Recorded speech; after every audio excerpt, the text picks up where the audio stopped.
Well, welcome back to Shane's Main Shop. You probably can see what today's project is. We have a dripping faucet, and you have to really push it hard.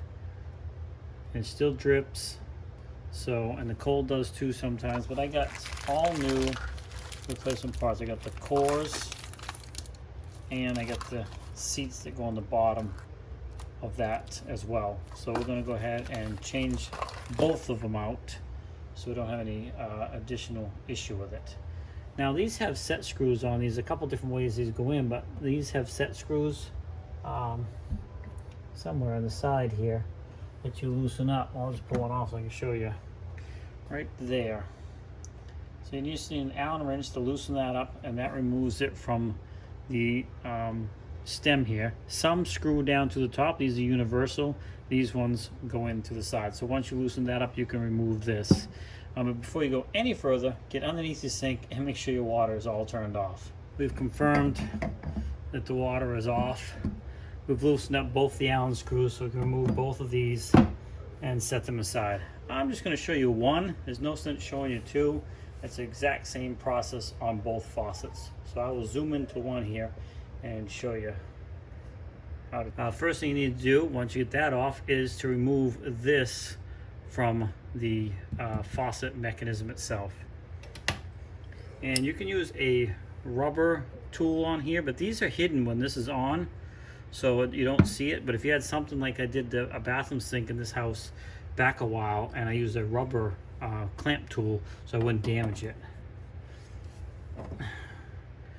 And then just go ahead and loosen this up and set that aside, because you're going to reuse that piece. Now there's also, on these particular ones, you can see this is a little piece right here that dictates the stop and whether you use it on one side or the other. Now the next thing we're going to do is remove this stem. Try to do it so you can see. Sometimes they'll just pull right out, and other times they won't. Just kind of gently wiggle it back and forth while you're pulling up on it, and it should come out.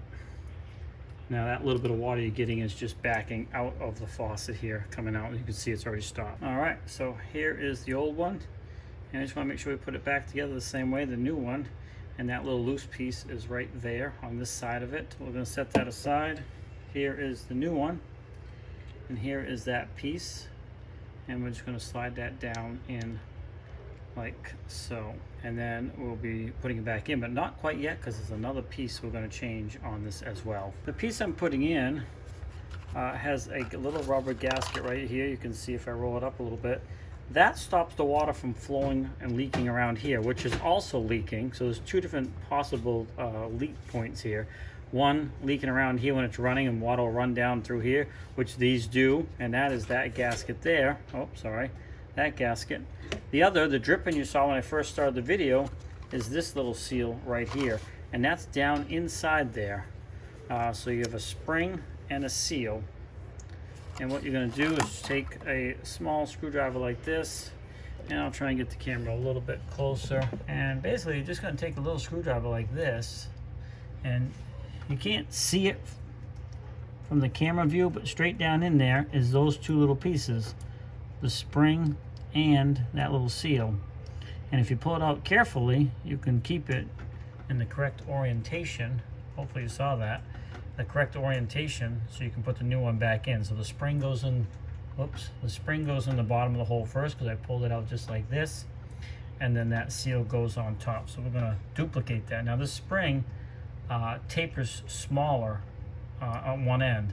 The small end goes inside that seal, like what you see right there. So I'm going to open up that package and put the new one together, and I'll show you. Here's my new one right here. So if you remember correctly, that was on the screwdriver like that. Basically, I'm just going to put it back on the screwdriver so I can slide it back down in place. And then you see that spring gets smaller, the part away from my finger.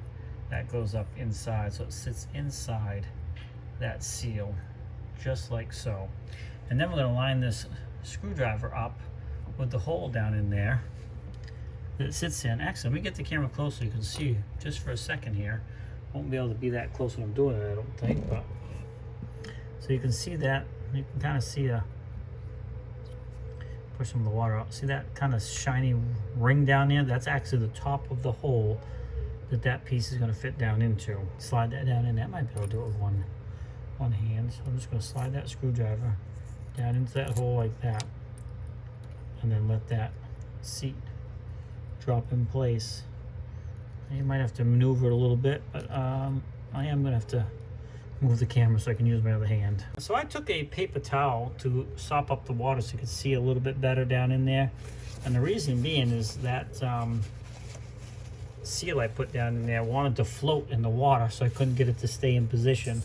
So by cleaning it up, you can definitely see what I'm talking about now, like that. So we're going to go ahead and try that again, and it shouldn't float. So again, I'm going to put that screwdriver down in that hole there, and then we'll let go of the two components so they sit just like that. And I'm just going to take my finger and put it down there so I can put it, make sure it's sitting in that position properly. So that's positioned down in there. Hopefully you can see that.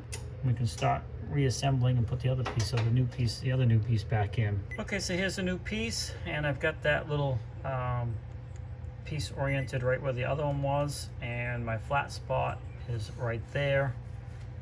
And you'll notice there's two tabs on these, one on this side, one on the other side, and that corresponds with these little openings on this right here. So that is just going to go right down in there and set right on top of those, line up with those tabs, just like that. Once you have that down in place, then you can go ahead and return this ring on top and screw it all down in. Just make sure those tabs are lined up properly so you don't break it when you tighten it up.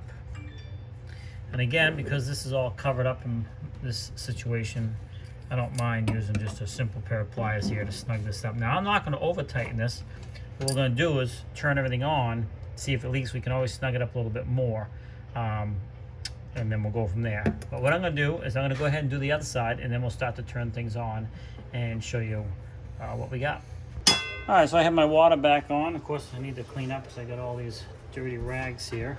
But you can see it's not leaking here, and it's not dripping here.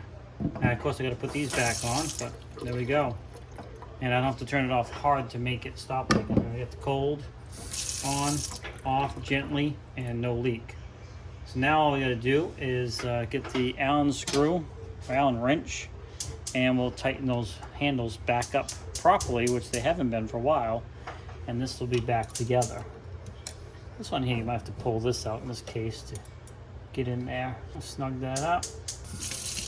Perfect. And then we're going to do this side here. There we go. No more slamming the faucet, and no more leaks. No drips here, no leaks back here. Hey, thanks for swinging by Shane's Main Shop. Please like, subscribe, comment, come back often for more videos. The best thing you can do is watch the video to the end to help us out. Share it. But if you want to take it a next step further, there is some links down in the description. You can certainly help us out that way as well if you'd like. If not, no big deal. I hope this video helped you out and saved you a little bit of money and not have to buy a new faucet when you can just put a few new parts. Now, I'll put a link in the description for some of these parts, but they may not be the right ones for you. Maybe I'll put a generic link, and then you've got to do the research and make sure you purchase the right ones, because there's several different options and several different seals and stuff that you might be different in this particular case. Now, this happens to be a Delta faucet, and these parts were only about 25 bucks or so. Much cheaper than buying a whole new faucet. Anyway, thanks again for swinging by Shane's Main Shop. Have a great day, and we'll see you in the next video.